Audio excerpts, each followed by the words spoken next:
Hello dear student, कैसे हो? ठीक है। देखिए, आप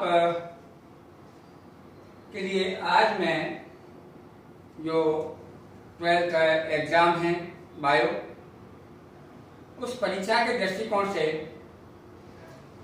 हम आज चर्चा करेंगे कि इम्पोर्टेंसी ऑफ वेजिटेटिव रिप्रोडक्शन, उसके बाद difference between asexual and sexual reproduction, और फिर अपन बात करेंगे कि advantage and disadvantage of asexual reproduction and advantage and disadvantage of sexual reproduction. Okay, you are ready? देखिए, ध्यान से आप समझें और आपको एक ही चीज समझ में आएगी बायोलॉजी के अंदर। आवश्यकता इस बात की है कि आप जो है एकाग्रित होकर ध्यान से मेरे पूरे वीडियो को देखें और उसको लाइक करें, सब्सक्राइब करें, बेल नोटिफिकेशन प्रेस करें और शेयर करें, जिससे अधिक से अधिक लोगों को लाभ प्राप्त हो सके। ओके, तो देखिए, हमारा टॉपिक है पहले आपका फर्स्ट जो है कायक जनन का महत्व, impotency of vegetative reproduction. Okay, ये ऐसे भी आ सकता है कि वेजिटेटिव रिप्रोडक्शन क्या है, इसकी इम्पोर्टेंसी बताइए या यूटिलिटी बताइए। आपको वहां से ये लिखना है। डेफिनेशन के बारे में मैंने पहले बता दिया है, फिर भी मैं आपको बता देता हूं कि वह प्रजनन जिसमें पौधे की जनन को छोड़कर उसका कोई भाग एक प्रसारक की भांति कार्य करता है और विभाजित होकर एक नए पौधे को जन्म देता है, उसे अपन कायिक जनन या वृद्धि जनन कहते हैं। अब इसका महत्व क्या है कि देखिए, यह विधि ऐसे पौधों के लिए बहुत सफिशिएंट है जिनमें बीज रहित फल वाले होते हैं। उन पौधों में इसके द्वारा आसानी से उन पौधों को उगाया जा सकता है, ठीक है, या प्रजनन कराया जा सकता है। पहली बार यह विधि उनके लिए बहुत, ऐसे पौधों के लिए बहुत उपयोगी है जो बीज रहित फल वाले पौधे हैं। उनमें आसानी से जो है अपन प्रजनन इसके द्वारा करा सकते हैं या आसानी से उगा सकते हैं। दूसरी बात, यह विधि कैसी है? कायक जनन भी सरल है, इसको कोई भी कर सकता है, इसको किसी टेक्निकल नॉलेज की आवश्यकता नहीं है, सरल विधि है। कम समय लगता है, इसमें कम समय लगेगा, ज्यादा समय खर्च नहीं होता है और अपना पैसा भी खर्च कम होता है, कम खर्चीली है। दूसरी उपयोगिता ये हुई।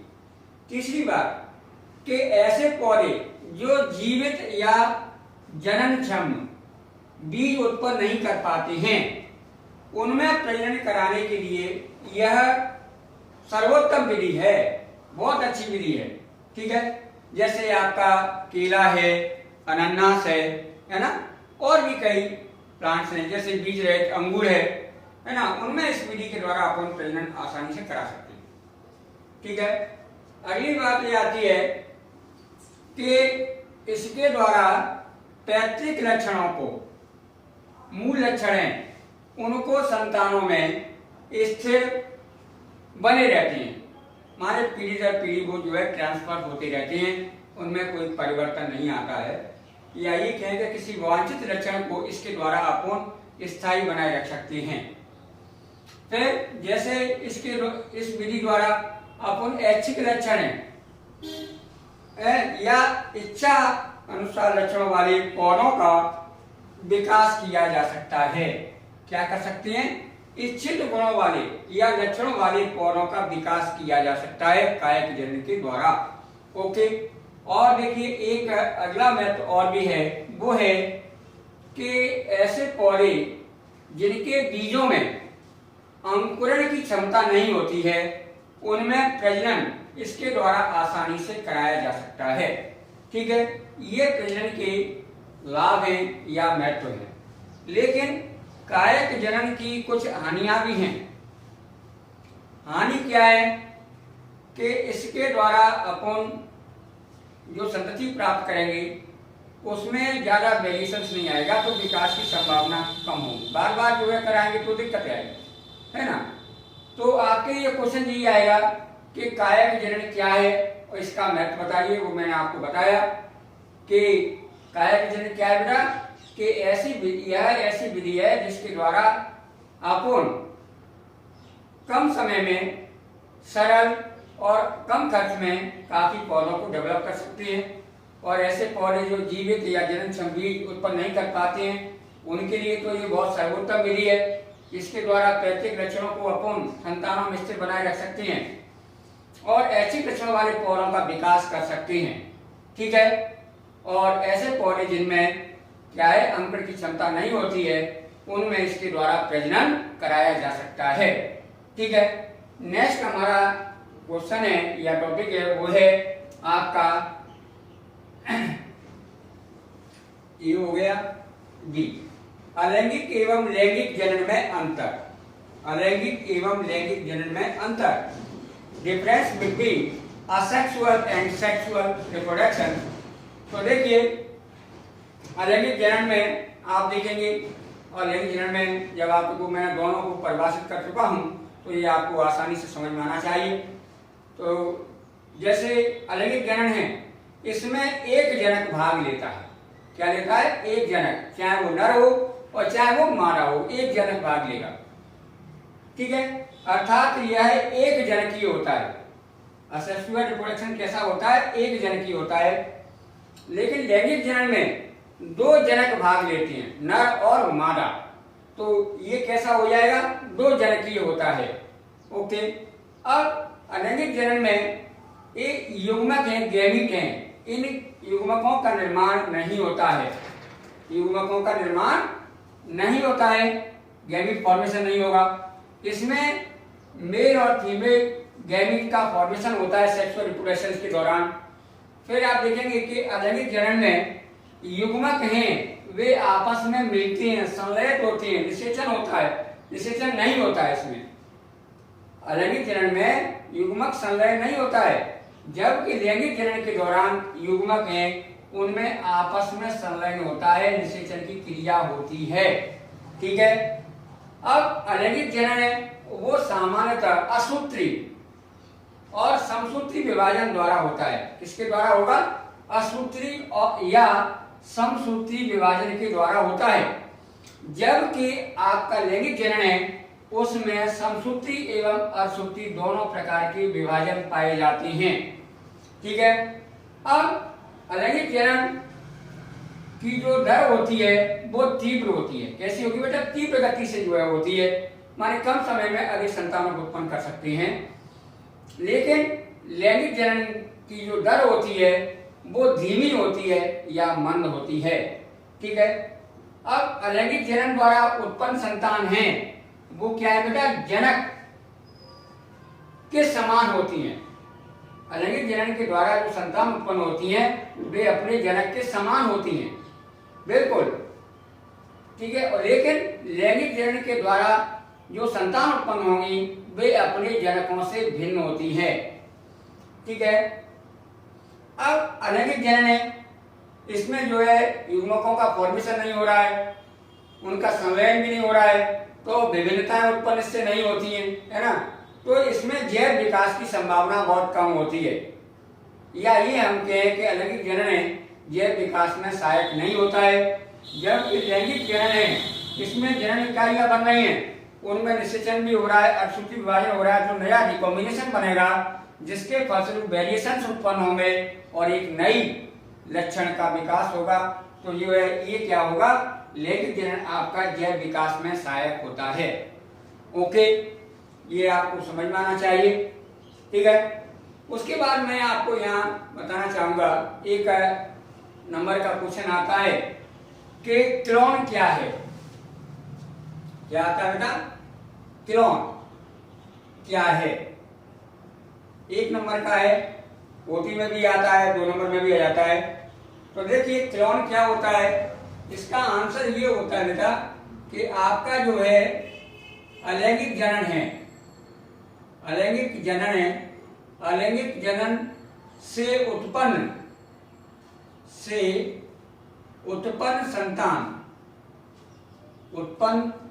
संतान क्लोन कहलाती है। क्लोन कहलाती है। यह आकार की एवं आनुवंशिक रूप से अपने जनकों की समान होती है। ओके, ये 1 नंबर में आता है या 2 नंबर में भी आ सकता है, तो वो आपको ये रेडी होना चाहिए कि क्लोन क्या है। ओके, फिर अपन बात करते हैं कि आपका असेक्सुअल रिप्रोडक्शन है या सेक्सुअल रिप्रोडक्शन है, उसके एडवांटेज एंड डिसएडवांटेज क्या है। एडवांटेज एंड डिसएडवांटेज मतलब अलैंगिक जनन से लाभ और हानि और लैंगिक जनन से लाभ और हानि। तो देखिए, अलैंगिक जनन से लाभ क्या है।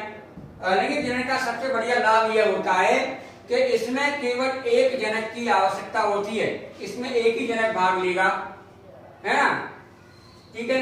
इस दूसरी बात यह, दूसरा फायदा इससे कि ये केवल संस्कृति विभाजन के द्वारा संपन्न होता है ना। इसके द्वारा होगा बेटा संस्कृति विभाजन, माइटोटिक सेल डिवीजन।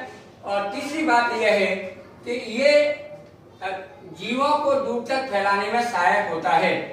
ठीक है, क्योंकि एक जीव जहां जहां जाएगा वहां वहां जो है क्या है, संततियों को उत्पन्न करेगा। तीसरी बात यह है कि एक जीव ही कई संतानों को उत्पन्न कर सकता है। ओके, ये आपके असेक्सुअल रिप्रोडक्शन के एडवांटेज है, लाभ है। लेकिन हानि क्या है, इसकी हानियां भी हैं।